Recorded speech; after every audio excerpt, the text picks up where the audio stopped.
استغفر الله من قال بلا عمل استغفر الله من قال بلا عمل استغفر الله من قال بلا عمل لا حول ولا قوة إلا بالله اللهم ضربنا بالمصطفى رسول الله صلى الله عليه وسلم وعلى آله وأصحابه الكرام والأولياء والشهداء والصالحين وكتب الأولياء والعلماء الأئمة المجتهدين ومقلدهم في الدين والعلماء عامل ناجد من أبينا مشايخنا ولمعلمنا ولمن علمنا اللهم حقنا علينا ورسولنا وغفر اللهم لدرجاتهم في الجنة في ديننا والدنيا والآخرة إلى حضرة النبي المصطفى رسول الله صلى الله عليه وسلم. الفاتحة. أعوذ بالله من الشيطان الرجيم. بسم الله الرحمن الرحيم. الحمد لله رب العالمين الرحمن الرحيم مالك يوم الدين. إياك نعبد وإياك نستعين اهدنا الصراط المستقيم صراط الذين أنعمت عليهم غير المغضوب عليهم ولا الضالين آمين. أعوذ بالله من الشيطان الرجيم. بسم الله الرحمن الرحيم. السلام عليكم ورحمة الله وبركاته. Alhamdulillah wassalatu wassalamu ala rasulillah Sayyidina wa maulana Muhammad ibn Abdullah wa ala alihi wa sahbihi wa man tabi'ahu da ila yaumil qiyamah amma ba'd. Fa inna astaqal hadis kitabullah wa khairul hadi hadi Muhammadin sallallahu alaihi wasallam wa muhdatsatil umur bid'ah wa kullu bid'atin dhalalah wa kullu dhalatin finnar. Subhanaka la ilma lana illa ma 'allamtana innaka antal alimul hakim. ولا حول ولا قوة إلا بالله العلي العظيم. قال رب اشرح لي صدري ويسر لي أمري واحلل عقدة من لساني يفقهوا قولي. رب يسر ولا تعسر رب تمم بالخير رب زدنا علما. Bismillahirrahmanirrahim. Segala puja dan puji syukur kita kepada Allah Subhanahu wa taala. Salawat dan salam tercurah selalu kepada junjungan kita Nabi besar Muhammad sallallahu alaihi wasallam. Allahumma shalli wa sallim wa barik alaihi. Alhamdulillah kita dapat berkumpul kembali pada malam hari ini, di mana kita akan membacakan daripada sambungan kitab Tajridus Sharih daripada Ibnu Mubarak. Dan kita mulai pertemuan kita malam hari ini dengan lafaz kita Bismillahirrahmanirrahim. Nawaitu an a'takifa fi hadzal masjid sunnatan lillahi ta'ala. Dalam hati kita sahajaku beretikaf di masjid ini sunat karena Allah Ta'ala. Bapak dan Ibu saudara sekalian yang dimuliakan oleh Allah Subhanahu wa taala, bahwa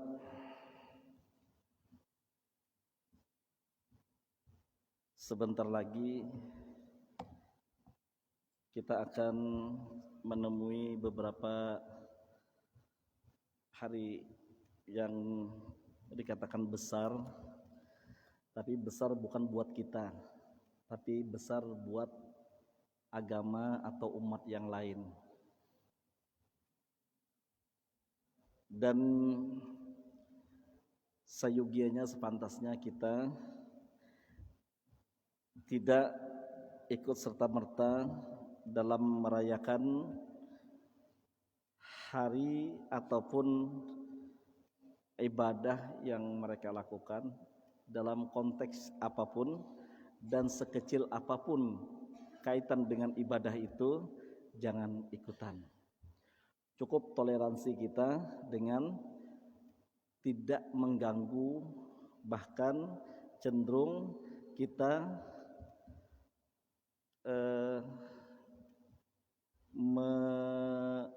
tidak mengganggu lah aktivitas agama lain. Itu sudah cukup toleransi kita, bahwa kita tidak ikut serta dalam setiap kegiatan sekecil apapun kegiatannya. Itu adalah suatu hal yang sudah memang seharusnya dan sepantasnya bagi kita yang pemeluk agama Islam untuk tidak mudah masuk ke dalam ranah ibadah orang lain. Tidak ikut sertanya kita dalam sekecil apapun dakwah kita bukan berarti melambangkan kita tidak toleransi. Itu toleransi, dan bahkan toleransi itu lebih baik dalam pemeliharaan ranah ibadah masing-masing. Dan malam hari ini kita berada pada hadis yang ke 1647. 1647 hadis tentang kabar Gajwatul Khaybar, tentang peperangan Khaybar. Kita mulai dengan hadis yang pertama pada malam hari ini. Wa qala an Sahl bin Sa'd As-Sa'idi radhiyallahu an. Dari Sayyidina Sahal bin Sa'd As-Sa'idi radhiyallahu an. Anna Rasulullah sallallahu alaihi wasallam iltaqa huwa wal musyrikuna faqtatalu.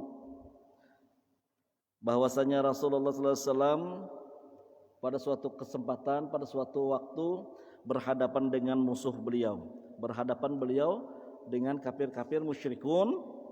Kemudian faqtatalu, lalu terjadilah pertempuran. Di dalam suatu pertempuran tersebut, falamma malla Rasulullah sallallahu alaihi wasallam ila askarihi wa malal akharu ila askarihim. Jadi setelah perperangan usai, masing-masing pihak kembali ke kemah masing-masing untuk istirahat. Malam sudah hari, jadi istirahat perangnya. Jadi dahulu gentleman sekali. Peperangan itu pagi dilakukan, terus berkecamuk. Ketika sudah mulai sore atau siang, istirahat kembali ke kemah masing-masing. Nah, tidak peperangan seperti saat ini yang minggu lalu ulun katakan, ketika orang sekarang berperang dengan sistem dor selesai mati. Nah, itu perbedaan zaman. Wa fi ashabir Rasulillah sallallahu alaihi wasallam, dan di antara para sahabat Rasulullah sallallahu alaihi wasallam, rajulun, ada seorang laki-laki, la yada'u lahum sazzatan wala pazzatan illa taba'ahu yadribuhu bisayfih. Ada seorang laki-laki daripada sahabat Nabi yang dia selalu berperang dan memburu musuh-musuhnya yang terpisah daripada kelompoknya. Kemudian dikejarnya, yadribuha bisayf, dan dia tebas dengan pedangnya. Nah, dia kejar-kejar musuh-musuhnya yang terpisah daripada kelompoknya. Musuh-musuh yang kocar-kacir itu dikejar oleh salah seorang laki-laki yang diantara ada ikut di dalam rombongan atau sahabat Rasulullah SAW. Faqila ma adza'a minnal yawma ahadun kama adza'a fulan. Tidak ada, kata sahabat, yang lebih besar pahalanya pada hari ini, pada peperangan hari ini, lebih melebihi pahala daripada si Fulan bin Fulan ini. Karena dia sangat gigih sekali dalam pertempuran, dalam membela agama Allah. Faqala Rasulullah sallallahu alaihi wasallam, lalu Rasulullah SAW bersabda, amma idnahu min ahlin nar, akan tetapi kata Rasulullah, dia adalah ahli neraka. Bisa orang berjihad dengan sungguh-sungguh, dengan mati-matian, dengan segala kemampuan dicurahkan, tapi ternyata dia termasuk ahli neraka. Ini ada apa yang terjadi dengan laki-laki ini nantinya? Faqala rajulun minal qaumi ana sahibuh. Lalu ada seorang daripada sahabat lagi mengatakan, dia akan selalu menyertai orang tersebut, dia akan selalu melihati orang tersebut, mengawasi orang tersebut. Qala fa kharaja ma'ahu, lalu dia keluar, dan Rasulullah, padahal dia berjihad dengan sungguh-sungguh, berjihad dengan seluruh kemampuannya, bahkan musuh-musuh yang kocar-kacir itu dikejar sama dia saking sungguh-sungguhnya. Kullama waqafa ma'ah, kalau orang tersebut berhenti, si pengintai juga berhenti. Wa ja asraha ma'ah, apabila dia bercepat atau lari, dia ikut pun mempercepat gerakannya atau lari.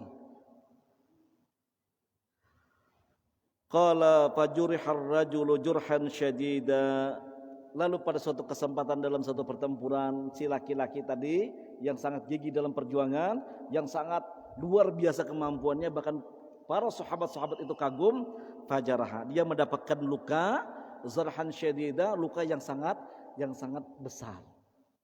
Nah, jadi ada satu luka yang sangat besar.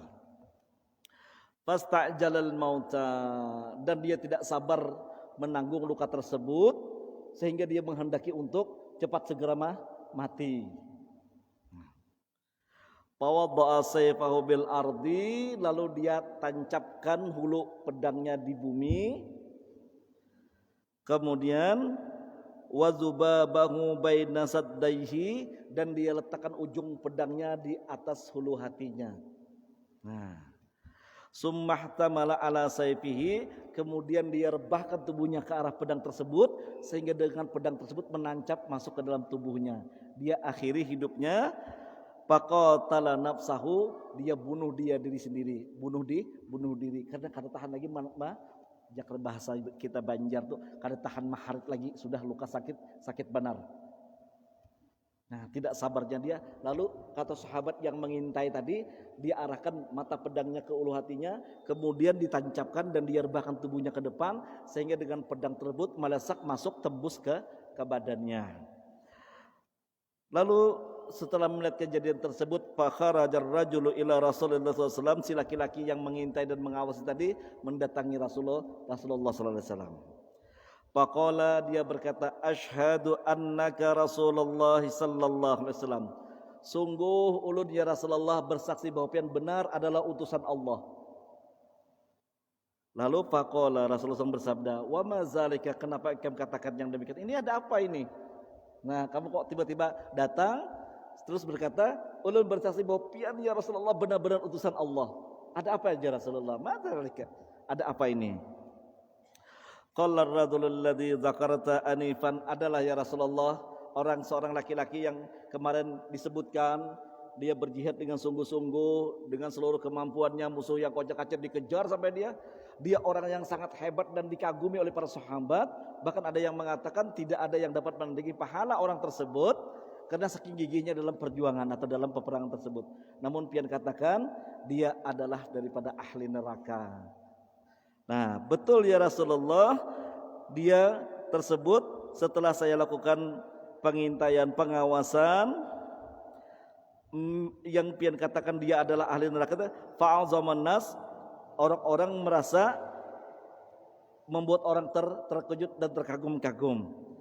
Faqultu ana lakum bihi fakharastu fi talabihi, ulun keluar untuk mengawasinya. Summa juriha jarhan syadidan, lalu si pemuda tadi, si laki-laki tadi mendapatkan luka yang sangat besar ya Rasulullah. Luka yang sangat dalam. Fasta'jalal mauta, dia tak sabar dalam menderita luka tersebut sehingga dia berkehendak kepada kematian. Fawadha nasla sayfihi, dia letakkan hulu pedangnya ke bumi. Nah, kemudian wadababahu baina saddaihi, dan dia letakkan ujung pedangnya ke kedua ulu hatinya. Summa tahammala alaihi, kemudian dia rebahkan tubuhnya ke depan pedang sehingga pedang tersebut melesak masuk ke dalam tubuhnya. Faqatala nafsuhu, akhirnya dia bunuh diri dengan pedangnya sendiri. Faqala Rasulullah SAW, inda dzalik, dengan perumpamaan yang demikian, dengan keadaan yang demikian, dengan seumpama demikian. Nah, innar rajula liya'malu amala ahlil jannah bima yabdulin nas wa huwa min ahlin nar.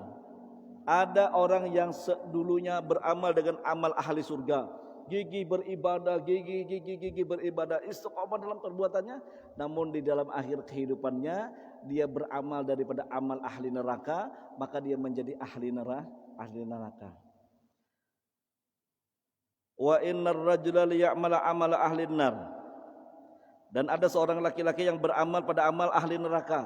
Dia suka berbuat maksiat, dia berjudi, dia mabuk-mabukan, dia narkoba, dan segala macam kemaksiatan dilakukannya. Namun bima yabda'ul nas, pada pandangan manusia, pada penglihatan manusia dia selalu berbuat maksiat, namun di akhir kehidupannya dia beramal dengan amal ahli surga. Wa huwa min ahlil jannah, dia menjadi ahli surga. Jadi konsepnya apa, Mang? Nah, jadi dalam hadis ini dikehendaki oleh ulama di dalam tafsirnya, di dalam syarah beliau, dia sebutkan innamal amalu bil khatimah. Sesungguhnya pekerjaan itu akhirnya yang paling penting. Nah, jadi namun untuk menuju suatu akhir yang baik, itu sayogianya kita mulai dari awal bekerja baik. Kita jangan berharap ketika kita berbuat maksiat, berharap akhir kehidupan kita dapat mengakhiri atau menutup kehidupan kita dengan perbuatan baik. Jangan berharap. Orang yang terbiasa berbuat baik aja belum tentu dapat berbuat baik sampai akhir kehidupannya. Namun orang yang selalu berbuat maksiat, pintu taubat Allah sangat terbuka. Jadi tidak ada seorang pendosa yang tidak ada diterima daripada taubatnya. Asalkan dia sungguh-sungguh, dia munajat kepada Allah, dia bertobat kepada Allah, urusan diterima dan tidaknya itu kembali kepada Allah Subhanahu wa taala. Innallaha ghafurur rahim. Allah Maha Pengampun lagi Maha Penyayang. Jadi ketika kita melakukan suatu ketaatan, berharaplah kita, rajaklah kita kepada Allah Subhanahu wa taala bahwa taat kita tersebut sampai akhir kehidupan kita, dengan kita doa panjatkan kepada Allah dengan mati dalam keadaan husnul khatimah. Dan perbuatan baik itu tidak dapat menjadikan kebanggaan bagi kita ataupun kita bersikap sombong dengan kebaikan kita bahwa kita rajin ke masjid, rajin berjamaah, rajin itu, rajin ini, tidak menjamin bagi kita. Jadi kita tidak bisa bersikap sombong dengan kebaikan yang kita lakukan atau dengan ketaatan yang kita lakukan. Ulun ini sudah 5 kali sudah berhaji. Oh, belum tentu lagi. Ulun sudah berumrah 10 kali. Oh, belum tentu lagi. Jadi kebaikan-kebaikan itu jangan disebutkan. Kita berharap bahwa Allah matikan dalam ke akhir hidup kita itu dengan husnul khotimah, itu yang paling penting. Jadi jar ulama yang paling ditakuti itu adalah akhir kehidupan. Akhir kehidupan. Disitulah menentukan kita baik dan tidaknya. Seorang pemaksiat, seorang pendosa pun jangan berkata bahwa tiada ada pintu taubat baginya. Atau ketika seseorang datang ke kita dan orang tersebut bertanya, "Mang, Bapak, Ustaz, ulun banyak benar bisi dosa. Sewaktu muda ulun begini. Anjing, babi dan segala macamnya sudah ulun makan. Arak, tuak, khamar dan jadi sudah ulun minum. Segala bentuk kemaksiatan itu sudah ulun lakukan beradaan. Kira-kira adalah pintu taubat bagi ulun lagi?" Katakan kepadanya, sebesar apa dosa yang engkau lakukan, bahwa pintu taubat Allah, pintu keampunan Allah lebih besar lagi daripada itu. Artinya tinggal si pendosa tersebut mau betul-betul bertaubat atau kada. Jangan ketika kita melihat orang melakukan satu perbuatan, kada ada lagi taubat jika ini. Oh, sudah diponis, jangan. Karena hak menerima taubat itu adalah hak Allah Subhanahu wa taala. Kita cuma menyarankan. Bagaimana dengan kita yang telah melakukan suatu perbuatan maksiat? Jadi ketika kita melakukan maksiat, apa yang dapat kita lakukan? Wa khairul khata'ina tawwab. Sebaik-baik kesalahan yang kita lakukan, cepat-cepat kita bertaubat kepada Allah. Jadi ketika kita sadar bahwa kita melakukan suatu kemaksiatan, minimal dulu penyesalan kita timbul dari ucapan kita, Astaghfirullahalazim. Astaghfirullahalazim. Dan kita berjanji untuk tidak mengulangi lagi. Itu yang dikatakan dengan benar-benar taubat.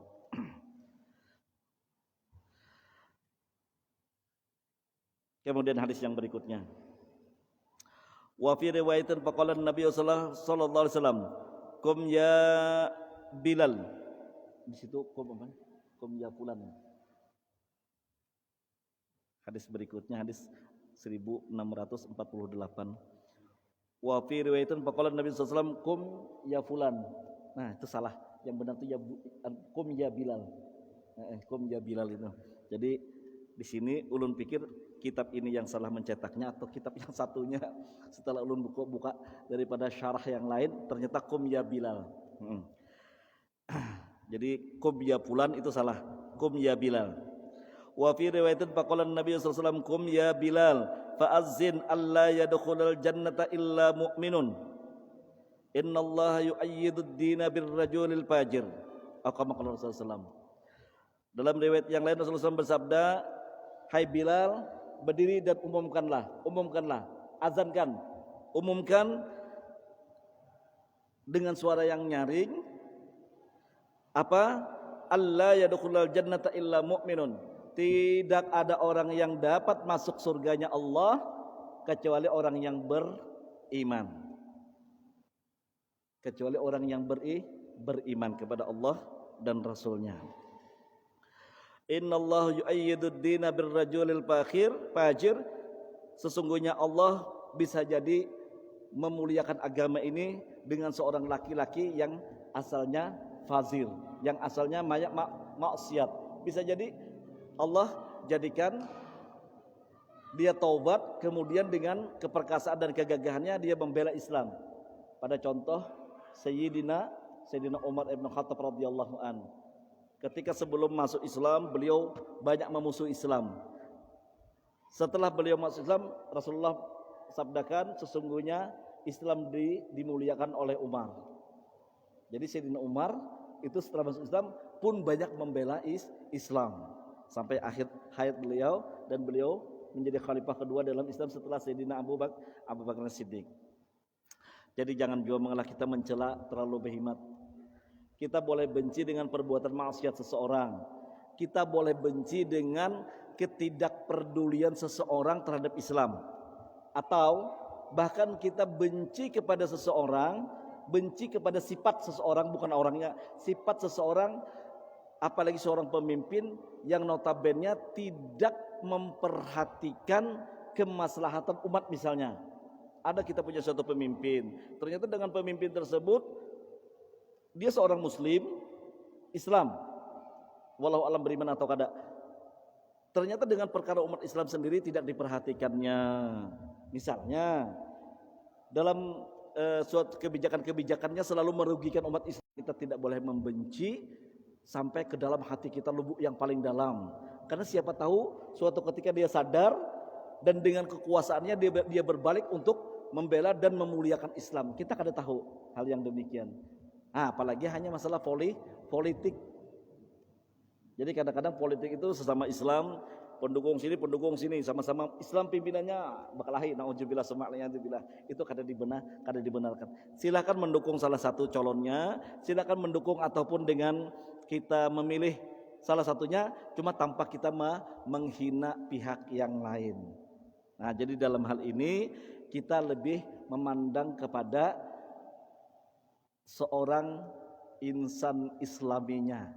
Jadi kita tidak membenci kepada diri si orang tersebut, cuma sikap dan sifatnya yang kurang baik itu yang kita tidak senangi. Jadi sampai di situ aja.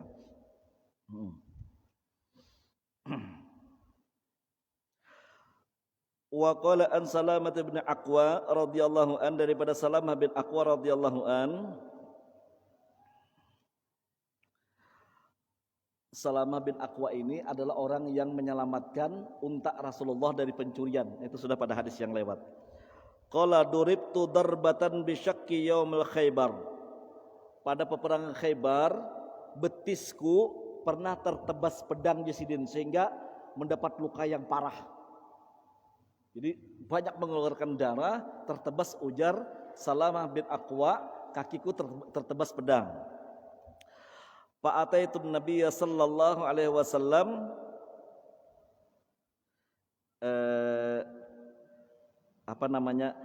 Salamah bin Aqwa itu orangnya pendek dan pedang yang digunakannya pendek. Jadi riwayatnya itu ketika dia menebas seorang kaki orang musyrik atau orang kafir musuh dalam peperangan di perang Khaybar, itu pedang tersebut mental dan balikannya itu kena kakinya sendiri. Nah, itu dalam hadis yang terdahulu pernah ada, sehingga kakinya itu mendapat luka yang sangat parah. Nah, dengan luka yang sangat parah tersebut, seusai peperangan, nah dia datang kepada Rasulullah SAW. Fa'ataitu Nabiyya sallallahu alaihi wasallam panapasa, lalu Rasulullah mengusap dengan air liurnya fiha salasa marrat, 3 kali usapan, salasa nafasat, 3 kali ulasan dengan air liurnya Rasulullah, tapi ini Rasulullah malah yang mengusapkan. Kemudian Salamah bin Aqwa, fashtaqaituha famastaqaituha hatta sa'ah. Setelah diusap oleh Rasulullah SAW dengan air liur beliau, luka tersebut tidak ada lagi, aku rasakan sakitnya sampai sekarang, artinya sembuh.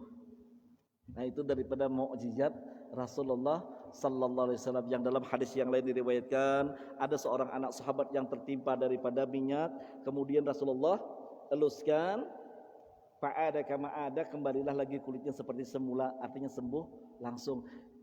Rasulullah diijabah oleh Allah Subhanahu wa taala dan Rasulullah punya mukjizat. Itu kebesaran daripada baginda Rasulullah sallallahu alaihi wasallam. Kemudian waqala Anas radhiyallahu an, berkata Sayyidina Anas bin Malik radhiyallahu an, qala qama an-nabiy sallallahu alaihi wasallam bainal Khaybar wal Madinah. Rasulullah pernah tinggal di antara Khaybar, tempat peperangan yang ditaklukkan itu, wal Madinah dan kota Madinah. Berapa? Salasalayal, 3 malam. Yubna alaihi bisayfiyah. Di situ Rasulullah menikahi seorang perempuan yang bernama Sofiyah. Pada autul muslimin ila walimatihi, dan Rasulullah mengundang sahabat-sahabatnya untuk merayakan walimatul urus ataupun hari perkawinan Rasulullah tersebut. Dan walimah di dalam Islam itu memang sunnah dilakukan. I'lanun nikah wadribu 'alaiha bid-dhufuf. Umumkan perkawinan meskipun dengan, atau rayakan perkawinan meskipun dipukulkan terbang padanya, supaya orang tahu bahwa Fulan bin Fulan, Fulan dengan Fulanah ini sudah resmi menjadi suami istri. Tapi tolong, konsep perkawinan kita saat ini sudah jauh daripada yang disunnahkan oleh Rasulullah. Oke, menyajikan makan disunatkan. Rasulullah pun sajikan makanan walaupun seadanya. Kasihkan minum memang seadanya boleh, silahkan. Tapi tidak dilalui dengan pesta-pesta yang berbuat maksiat.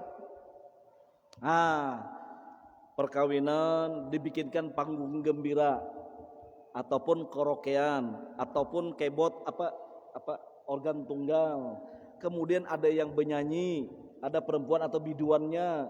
Dengan si biduan ternyata masya Allah tabarakallah, sidin roknya handap benar.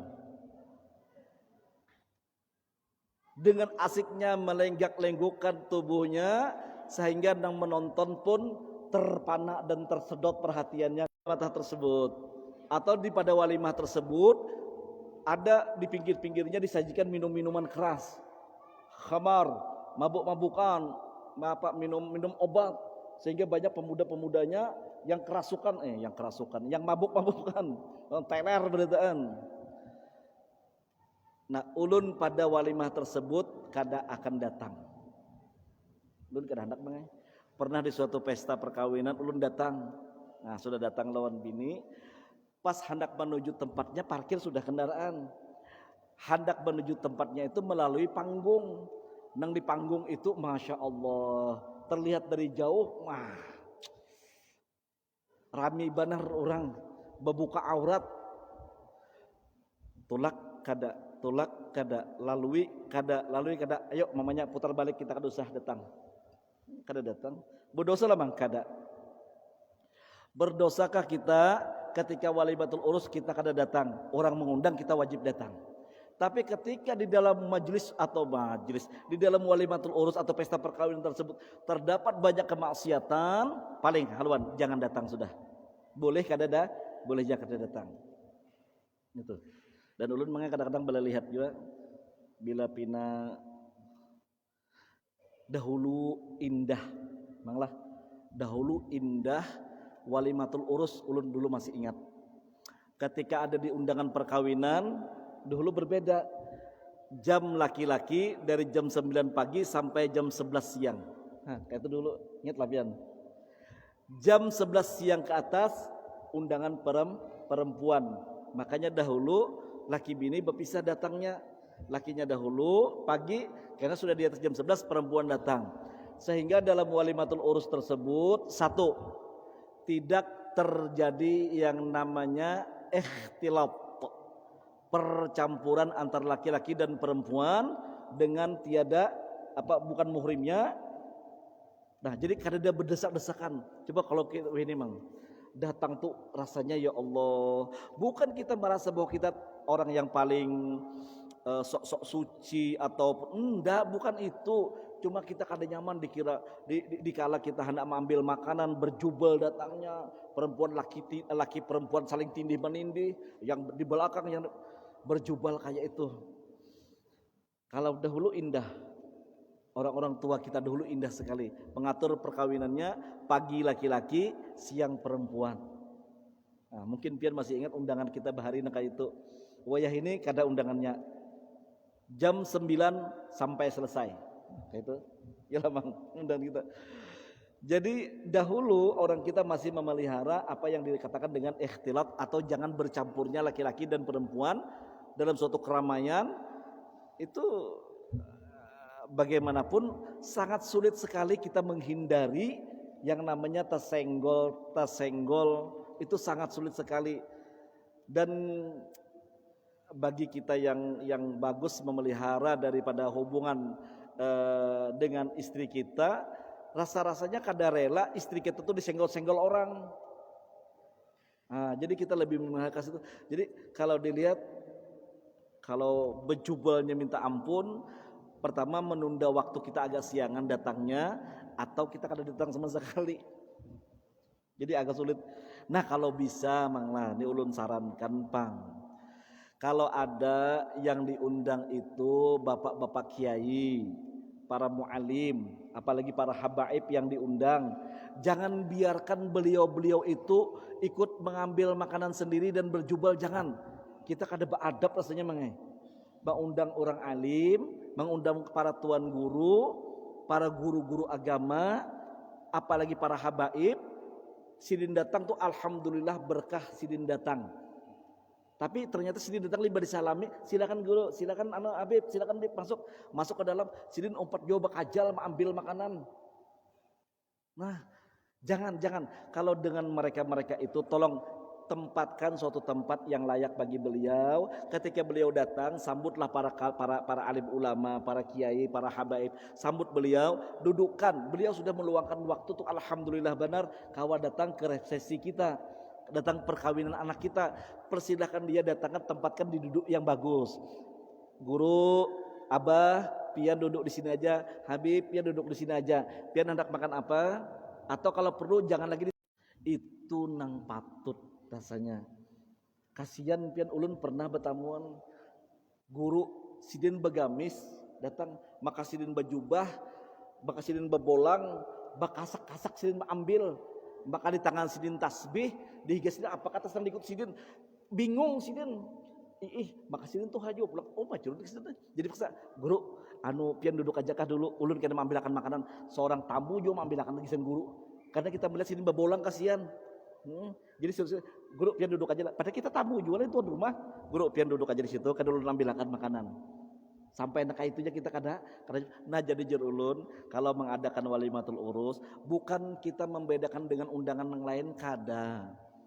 Tapi kasihan kalau guru-guru agama, para alim ulama, para tuan guru, para habaib itu diperlakukan sama dengan orang sehingga karena sidin itu lebih memelihara hukum Allah.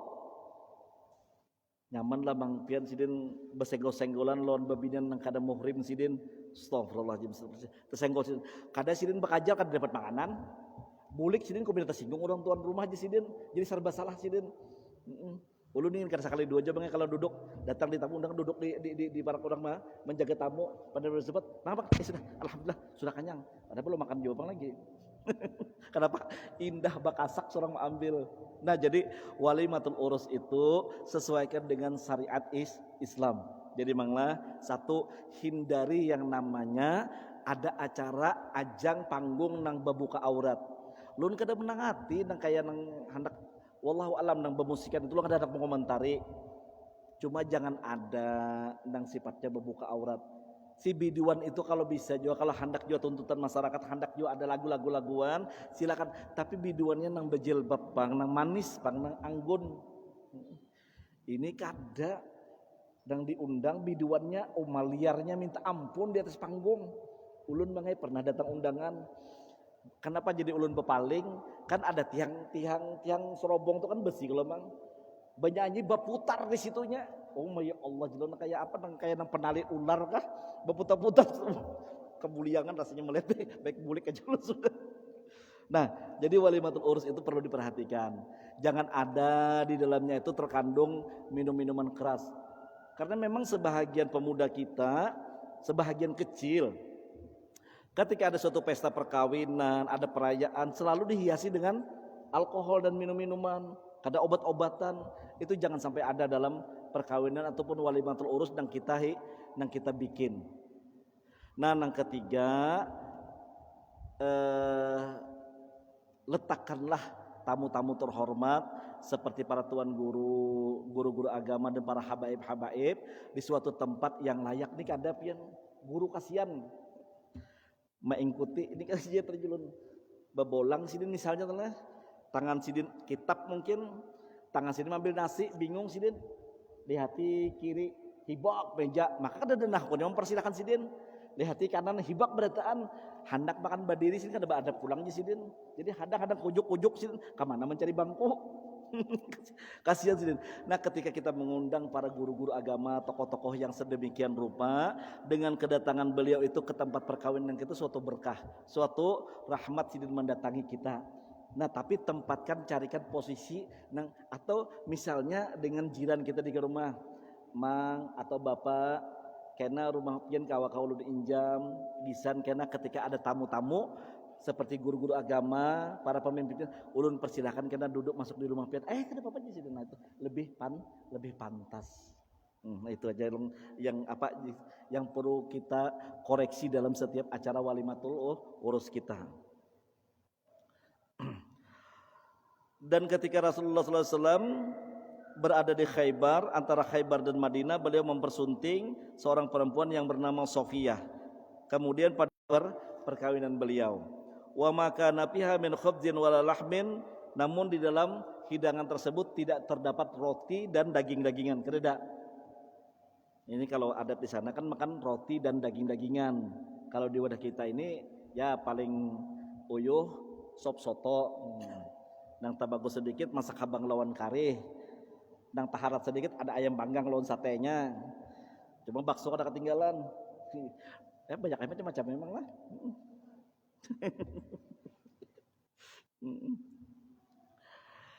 Di dalam perkawinan Rasulullah dengan Sayyidatuna Sofiyah, Rasulullah tidak ada menyajikan daripada roti dan daging sebagaimana itu adat istiadat orang Arab yang kebanyakan menyajikan dalam walimatul urusnya. Rasulullah sederhana sekali, tidak menyajikan roti dan tidak menyajikan daging. Wa maka nafiha illa an amara. Rasulullah tidak menyajikan apa jua pun selain daripada apa yang disuruhkan kepada Sayyidina Bilal biinta'i wabusyitat, dan Sayyidina Bilal disuruh menghamparkan daripada wabusyitat, disuruh menghamparkan daripada tikar kulit. Fa'ulqiya alaihi tamaru wal uqit wassamin. Lalu setelah dihamparkan daripada tikar kulit, lalu diletakkanlah di dalamnya itu tamr, kurma, wal uqit, dan susu kering, atau kita apalah istilahnya susu kering itulah jenis makanan Arab, wasamin, dan mentega. Nah jadi cuma itu yang dihidangkan dalam perkawinannya. Faqala al-muslimun ihda ummahatil mu'minin aw ma malakat yaminuh. Itu setelah Rasulullah ada salah seorang sahabat bertanya, apakah itu Sofiyah setelah diperistri oleh Rasulullah SAW akan dijadikan salah satu ummahatul mu'minin? Jadi yang namanya ummahatul mu'minin, seluruh istri Rasulullah SAW yang bergelar ummahatul mu'minin adalah ibunya para kaum muslimin. Itu setelah wafatnya Rasulullah haram hukumnya berkawin dengan yang lain karena ibu kada boleh mengawini lagi atau kawin setelah setelah wafatnya Rasulullah SAW. Jadi jar sahabat itu Sofiyah menjadi ummahatul mukminin dalam artian apabila Rasulullah wafat dia tidak boleh kawin lagi. Jadi menjadi ibunya daripada orang-orang Islam, orang-orang yang beriman. Aw mamalakat aimanuhum, atau dijadikan sebagai budak sahaya yang dikawini. Lalu jar sahabat qalu in hajabaha fahiya ahda ummahatil mukminin. Nanti kita lihat.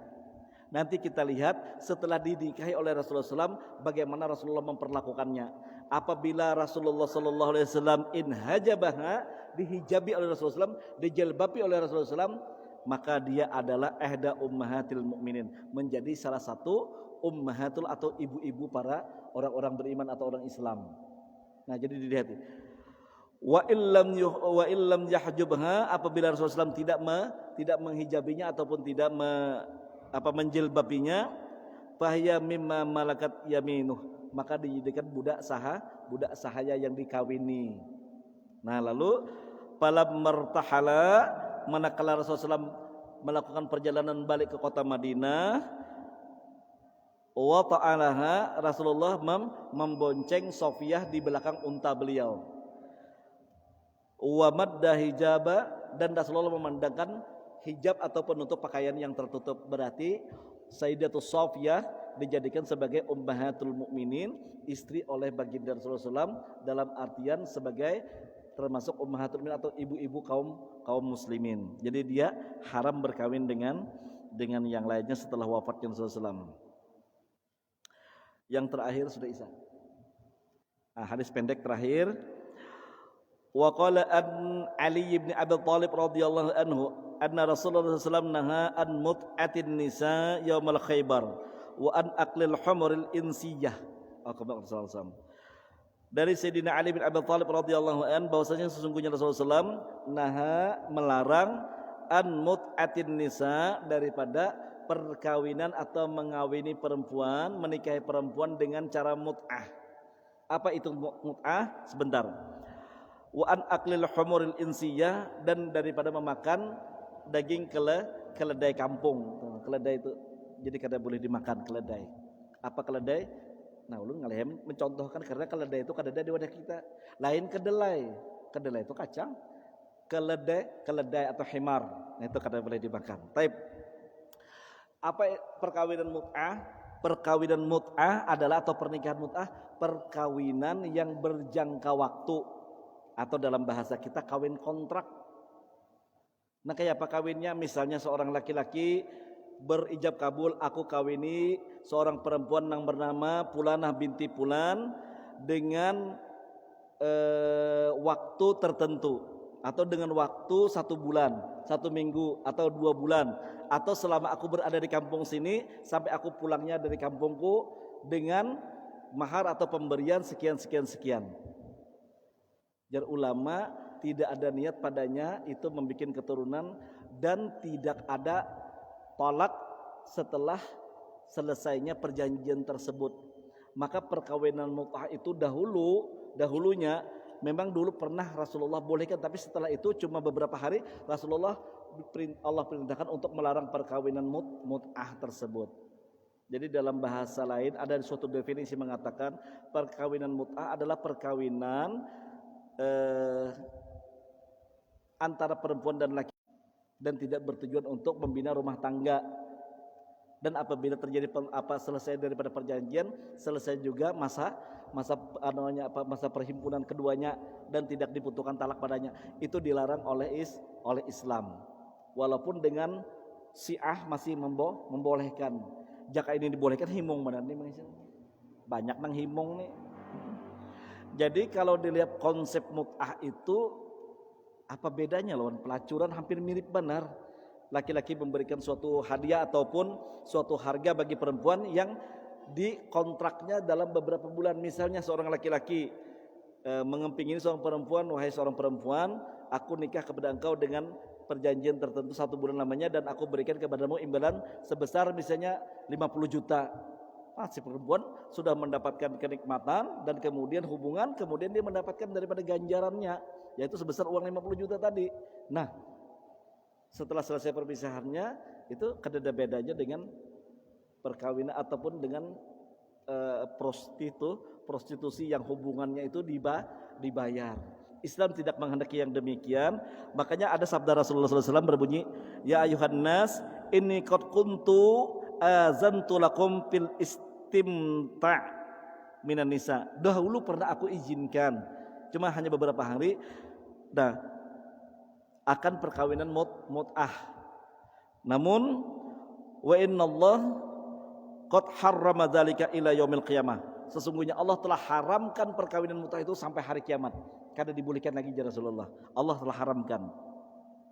Wa man kana indahu minhunna syai'un falyakhillu sabilah.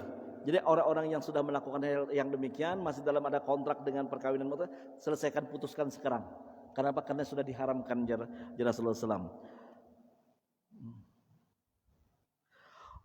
Wala tattakhidu mimma ataituhunna syai'a, dan orang-orang yang telah memberikan suatu hadiah kepada perempuan jangan lagi mengambilnya ya Rasulullah dalam hubungan tersebut. Jadi setelah itu terhentilah, kada dibolehkan lagi yang namanya mut'ah. Dan itu kita bersyukur bahwa derajat perempuan itu ditinggikan dengan yang demikian. Artinya perempuan itu dihormati ketika dia dijadikan seorang istri. Itu penghormatan tertinggi bagi seorang perempuan dalam suatu hubungan dengan laki-laki. Kalau hubungannya yang demikian, makanya ada istilah wahini, lebih baik engkau halalkan diriku. Engkau halalkan diriku. Nah, artinya ketika perempuan itu dihalalkan, artinya dinikahi oleh seorang laki-laki, maka martabat seorang perempuan itu naik menjadi derajat yang sangat mulia. Dia menjadi seorang istri. Nah, makanya dalam perkawinan haruslah ditempuh perempuan itu dengan pernikahan yang resmi. Jangan hakun perempuan itu dinikahin yang bersesunyian. Hanya kadang-kadang ada kan, bahkan ada orang berkonsultasi lawan ulun juga. Anak ulun guru dinikahi guru. Nah, guru juga menikahinya. Tapi jar guru itu pada dia aja. Guru sudah bisi bini rupanya juga. Nah, pada dia menikah kemudian nikah, guru tadi berjanji juga, nah, karena ditulakan umroh, ditulakan rumah dan kendala segala macam. Beberapa bulan kemudian dustainya guru jar mamanya. Jadi kenapa jawabin hakun? Dustai guru kayak apa guru? Ada dua cara. Laporkan ke polisi atas suatu penipuan, atau julun biar Allah nanti yang membalaskannya. Biar Allah juga yang membalaskannya di sini. Nah, sudah berana ya kayak itu. Jadi jangan tertipu. Jadi kalau perempuan itu ketika dinikahi, nikahlah dengan nikah yang sah. Dan perempuan jangan sembarangan meletakkan suatu pernikahan. Bebarang aja guru siapa kawalinya. Kada biasa, kada boleh. Jadi pernah orang dulu kan ulun menjabat pengulu, pernah ada walinya lah. Kaulah pian guru jangan mencariakan walinya. Kenapa jadi walinya minta cariakan? Abah ikam ada kan ada juga pengalaman dalam jadi pengulu tuh, abahnya dipadakannya mati, nah dipadakannya meninggal, padahal sini yang hidup sekalinya. Nah, jadi bermacam-macam. Dan jangan pernah mengawinkan perempuan yang sudah pernah nikah tanpa ditalak yang jelas oleh suaminya. Kadang guru sudah ditinggalkan lakinya sudah 2 tahun, belum tentu lagi disalaknya. Nah, jadi kalau kembali kepada apa nyarannya setelah akad nikahnya, sigat taklik. Sigat taklik itu kan bunyinya, dan apabila meninggalkan 2-3 bulan lamanya dan atau tidak memberikan nafkah batin selama 2 tahun berturut-turut seterusnya, maka si perempuan tidak ridho, artinya akan senang dengan perbuatan itu dan mengadukan halnya ke pengadilan agama. Jadi digugat dulu ke pengadilan agama, maka jatuhlah talak 1 kepadanya, karena hakim bisa menjatuhkan talak 1 kepada si perempuan tersebut dan memutuskan hubungan antar suami istri itu terputus atas suatu gugatan cerai. Nah, hanyar kembali kepada masa iddahnya 3 bulan 10 hari, hanyar inya boleh melakukan suatu pernikahan kembali. Jadi jangan sembarangan, karena nikah itu akhirnya akan membuat suatu bentuk hukum baru. Yaitu lahirnya anak, ada peristiwa nantinya waris mewaris dan segala macam. Makanya itu harus jelas di dalam Islam. Jadi Islam itu sudah mengatur tentang hubungan laki dan perempuan itu dalam suatu dalam suatu hukum tertentu, ahwalus syakhsiyah, dengan memuliakan masing-masing pihak, di mana derajat laki-laki punya hak, dan mengajak semuanya untuk lebih memperhatikan terhadap pernikahan anak-anaknya, jangan sembarangan. Jadi betul-betul datang ke guru dulu. Guru, kayak ini keadaan anak ulun guru. Nah, kalau seandainya dahulu pernah misalnya naudzubillah anak itu hamil di luar nikah. Beberapa bulan lamanya hanya ternikahi, kebetulan anaknya perempuan, lalu hendak nikah kembali. Nah, konsultasi benar-benar dulu lawan si guru, tuan guru. Nah, habis itu hanya konsultasikan lawan hakim atau qadhi di KUA. Bolehkah orang tuanya masih menjadi wali pada pernikahan anaknya dalam permasalahan yang demikian? Kalau kada jangan. Jadi harus lebih diperhatikan guna apa? Guna terjadinya suatu pernikahan yang dipandang ataupun dianggap sebagai suatu ibadah di dalam Islam. Itu aja yang dapat ulun sampaikan dalam pertemuan ini. Mudah-mudahan Allah Subhanahu wa taala dengan berkah pertemuan kita hari ini dan membaca hadis-hadis baginda Rasulullah SAW, Allah jadikan kecintaan dan ketaatan kita kepada Allah dan Rasulullah dan mencintai para sahabat-sahabat Rasulullah, dan dengan perkumpulan, dengan berkah perkumpulan kita malam hari ini, Allah ampuni dosa kita, dosa istri kita, dosa anak-anak kita.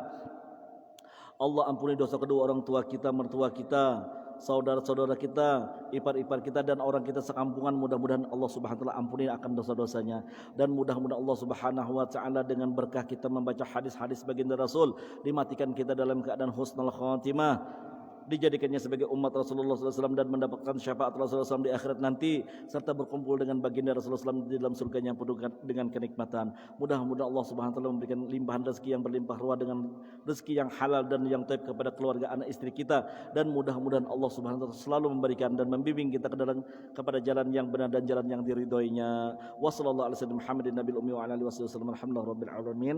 Alhamdulillah wal khata' min kebenaran dengan salah daripada diri ulun pribadi. Hasbiyallahu wa ni'mal wakil.